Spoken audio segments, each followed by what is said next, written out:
அவர்களுக்கு தொடாதன்னு சொன்னது இப்ப நமக்கு ஒண்ணு கொடுக்கப்பட்டிருக்குது, தொடுன்னு.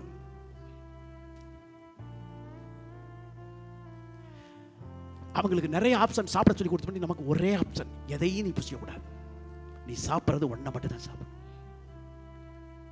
வேற எதையும் பார்க்கணும். கிழக்க பார்க்காத, மேற்க பார்க்காத, வடக்க பார்க்காத, தெற்க பார்க்காத, எதையும் பார்க்காத. விசுவாசத்தை துவக்கிறவரும் முடிக்கிறவருமாகிய இயேசு கிறிஸ்துவை மாத்திரம் நோக்கி பார். அவருடைய முகத்தை நோக்கி பார்த்த முகங்கள் வைக்கப்பட்டு போனது இல்லை, அது பிரகாசம் அடைந்தன.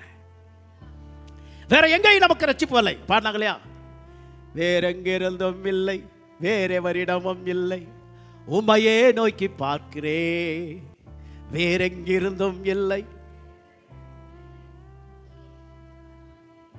எத்தனை பேருக்கு விளங்குதே? அவரையே நோக்கி பார்த்து வாழ்ற வாழ்க்கை. சாப்பாடா, சுகமா, தேவையா, பிள்ளைக படிப்பா, கல்யாணமா, எல்லாம் அவரை மட்டுமே சார்ந்து வாழ்கிற வாழ்க்கை. வேற எங்கேயும் எதுவும் நோக்கம், எதுவும் தேவை, எதுவும் இல்லை. யாராலும் நமக்கு கொடுத்து உதவ முடியாது, செய்யவும் முடியாது.